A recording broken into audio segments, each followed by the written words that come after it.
The best way for me to explain Thai car culture is that it's like Japan, but it's lawless.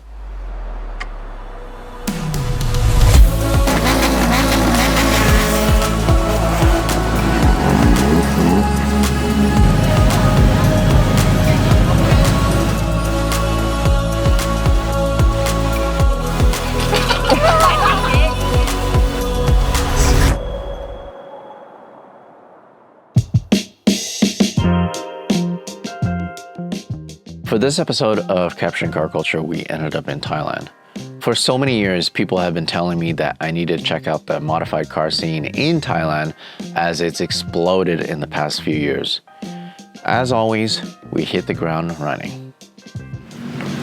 We just got to this shopping center here where we're actually meeting up with a bunch of these Conjo Racers, and that's actually, oh my God, I just got interrupted by this.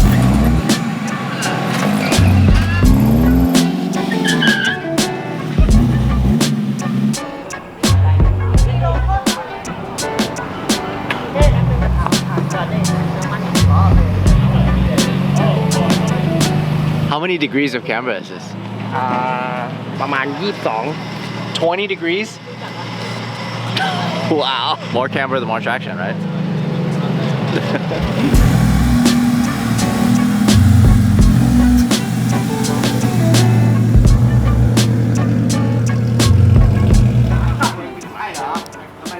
We first met up with a bunch of Conjo Racers who were directly inspired by the Honda street racers of Osaka. The word Conjo loosely translates to loop runner, which refers to a highway loop that is famous for Honda street racers.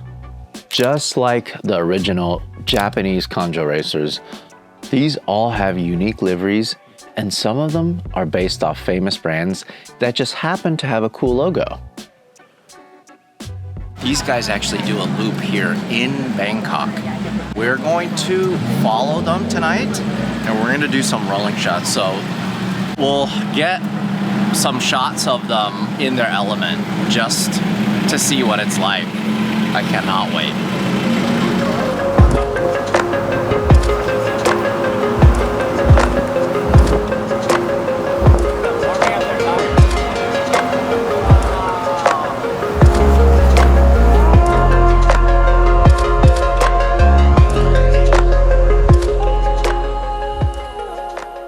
So how is it that these people are able to drive this way without getting caught?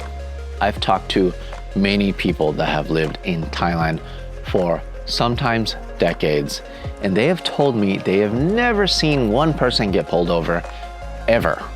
There is still enforcement in some way. There's speed cameras on the highways, but the tickets that you get have a fine of around $15 US. And to top it all off, it doesn't even add any points to your license. It sounds very cheap to foreigners, but you have to remember the average wage for a Thai local is about $350 per month. So we just pulled into the 7-Eleven right here after doing those rolling shots. I just got some gas, and for whatever reason, he tried to like take off his lug nuts with his fingers, and they came off. All of the lug nuts were loose, and they just tightened them right now. Thai style, baby!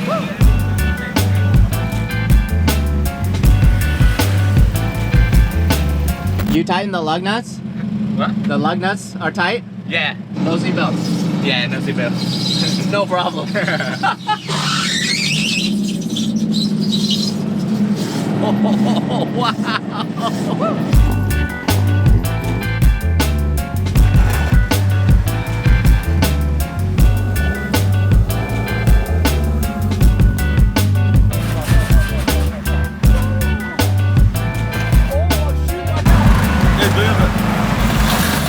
We stopped for gas, and this ambulance just happened to be filling up in the same station.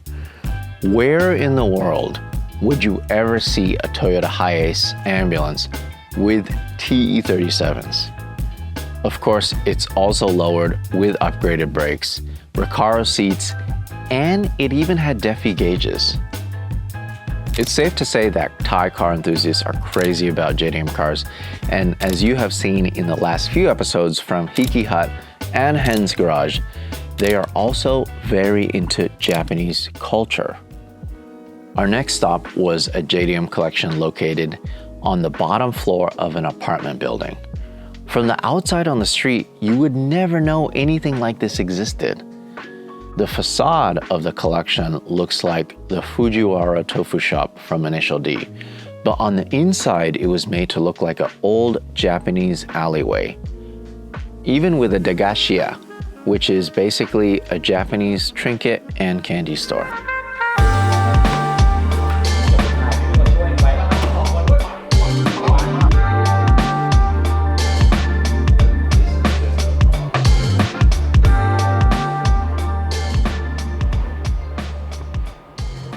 To really understand Thai car culture, we partnered up with our friends Cheers and Tum Tam.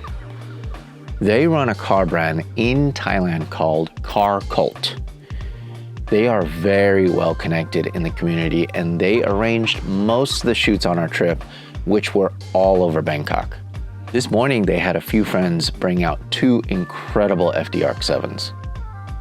We're here in the Bangkok city center at this temple, and Ott from Masterpiece actually sat in 2 hours of traffic in this insane Mazda FD-ARC-7. You can hear it just start just now. We're gonna do a shoot here, but the crazy thing is the windows don't go down and it has no air conditioning, and he couldn't book a tow truck because tow trucks are not allowed in the city center in the daytime.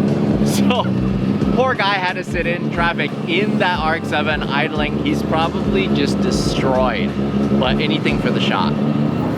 Leave it to me to find the dirtiest water to use as a reflection shot.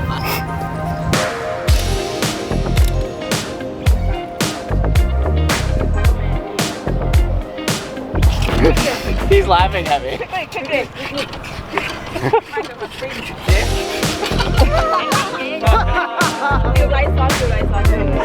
Wow, lady.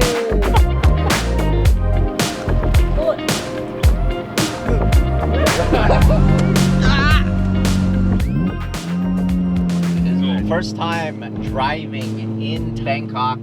Gotta avoid this mini scooters. Oh my god, a scooter! The Thai tuning community, they're really crazy about rotaries. And they're very prideful about the fact that they build them here. But we're just following Yip and the rest of the guys right now to our next shooting location. But I figured it'd be a good idea just to kind of experience what it's like to drive in Bangkok.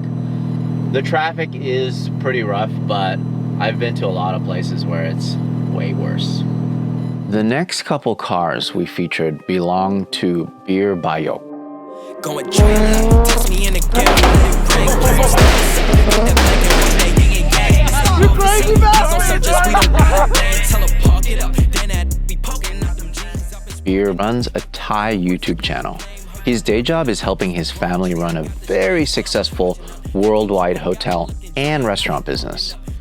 But in his off time, he builds Concours level JDM Legacy cars. You see my key? Old school. Ah. I have this one when I was 18 and I saw it because my dad angry. Blah, blah, blah, blah, blah, too loud. You have to be CEO. You cannot drive.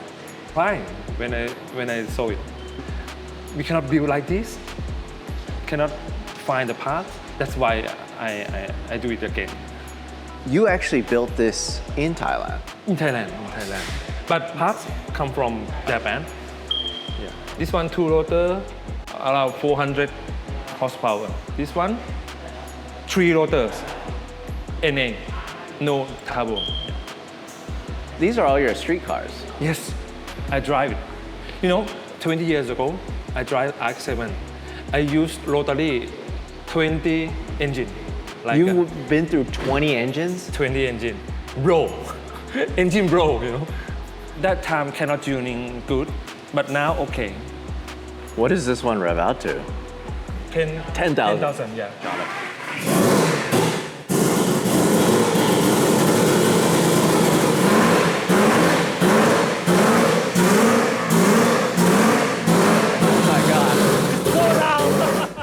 It's interesting to me considering Beer can pretty much buy anything he wants. In fact, he has the first ever 992 GT3 RS in all of Thailand. He also has the Brabus G800 for a daily driver, which costs 1.6 million US dollars. But he chooses to focus all his efforts on building these incredible JDM Legacy cars.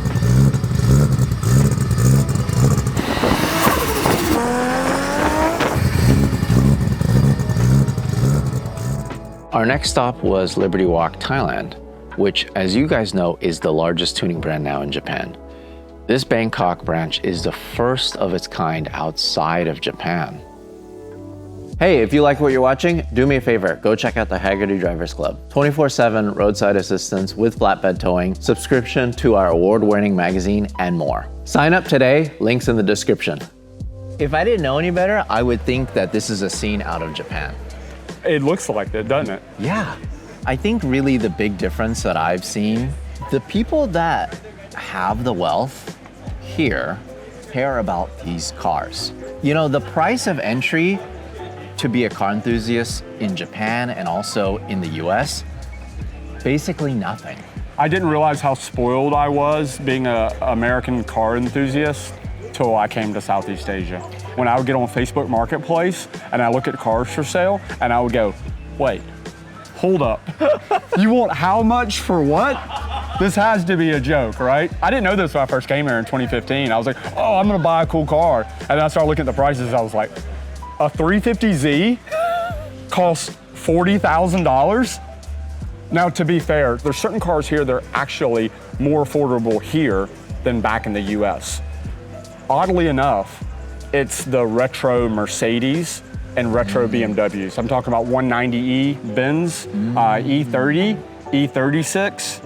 For some reason, these cars are very plentiful here, and you can actually buy really nice ones at a very, very affordable price. But other cars, unjustifiably expensive for what it is.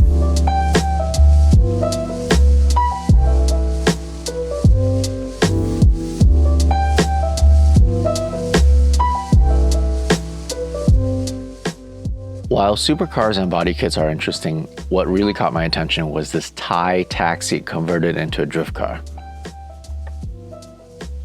We were just walking around your parking lot here at Liberty Walk. Yeah. And I noticed that there's a taxi here, but it's not really a taxi. What is this? This is a GR Autis jogging. This is my stunt car because I'm do the stunt driver in Thailand too. I'm drive for the Indian movie, Chinese movie, Thai movies, around 60 movie per year. Half the Indian movie, they hire us to make the drift taxi like this. And this car just shoot last month ago in Pattaya. So this is like a replica of a taxi that you would see here in Thailand. Yes, yes, yes. What is underneath it? Actually, this is Nissan Cefiro A31. This Cefiro is old race car before, and we brought it, and we brought the Altis, and we cut whole of the Cefiro and body swap. Yeah. This is A31. Yes. This is where it starts Yes. to be Toyota. Yes. So this is all Toyota Yes, still. yes, It even has a Toyota VIN. yes. So We this is make Toyota. car 5 day. 5 days. 5 day build this car. There's so many Liberty Walk cars here. Yes. The car that interests me the most is your taxi. Yeah. What did you do for the engine? Below is a 2JC. Top is a 1JC. Got it. Thailand is called 3JC, something like that. Ah. And put the AR66 and a big injector here. This car make around 650 horsepower on wheel. I mean, that's more than enough. So this had to be tubed for this Toyota Yeah. to fit, huh? Yes. Because the mounting points, you kind of have to recreate them, or you have to make a new one. Yeah, we make a new one. So what about the exhaust? Does that This still is work an or no? exhaust from Mercedes-Benz. Sound is required. You never know this is a 2JC. No, never know. And that's a fake license plate? Yeah, fake license plate. This is white license plate. I'm just spray it for the movie. Got it. This is crazy. A31. That's all A31, Yes, and you just yes, took a yes. saw and cut it all off. Cut it off. Just cut it off and just put it back. for the Toyota, you gutted it too, gut the whole thing. Yeah. And you just dropped the body Yeah, on. just drop the body. Just like a RC car. Oh, just said just like a RC car, like Yes. a Lexan body. Yes. It's this casual for you. You just do this here? In my friend shop, very close from here, around 500 meters. When we shoot the movie, I'm just put the stock seat. But this is when we drive the stunt kill, we change this. So this one has a hydraulic e-brake? Yes. Because behind I have a two caliper. Yes. And this is cut off switch. This is transmission here, right? Yeah, I'm changed to this. Oh. So then you could see, because this was never meant to be a rear-wheel drive car. This was only a front-wheel drive car. That's why the tunnel Yes. is a lot higher. Yes. And then this is For the e-brake. master cylinder. Yes. So then the transmission, everything is still stock? No, transmission is RB25 with OS twin plate. And then, one. so what about the diff? Is it a solid diff or? Yeah. Actually, after this, you should drive this car. When? Yeah, by yourself to the Smith, to the JDM Mid. Oh, I promise I won't do a burnout or anything.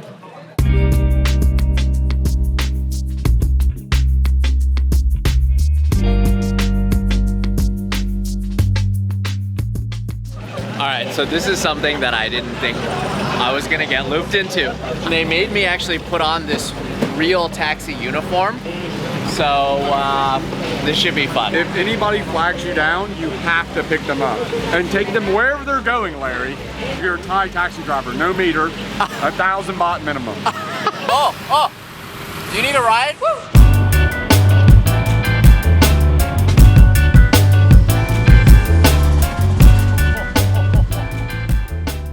We ended up driving the taxi to our next destination, which was a JDM night meet held at Smith's Garage, which was made to look like an old 50s style US gas station next to what looks like old airplane hangars.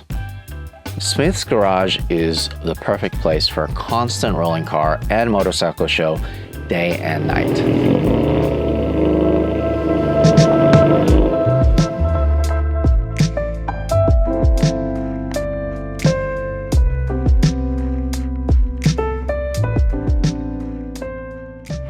We're at Smith's Motor Co., which is such a cool facility. It's basically just a great place for car enthusiasts and motorcycle enthusiasts to meet up. There's a couple restaurants here.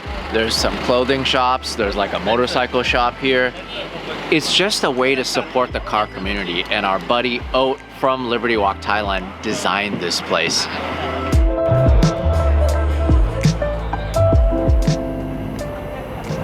This is so crazy. Knight got me a 1999 R34 GTR catalog that you would get from a dealership, and it's brand new.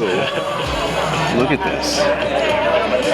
These are the pictures that inspired me all those years ago. What's crazy is Knight has this R34 GTR here in Thailand, and his dad purchased it new when he was just 2 years old. Now he's the caretaker for this thing, and it only has 27,000 kilometers. It's basically a brand new car. Love for JDM culture here is just so deep. It's generations deep. Exactly.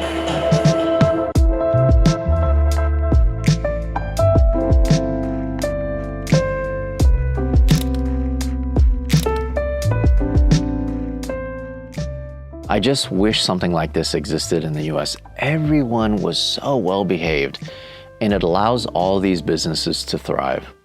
I can't wait to come back to Thailand to explore more of the car culture, because there's so much more to uncover, as you will see in the next episode.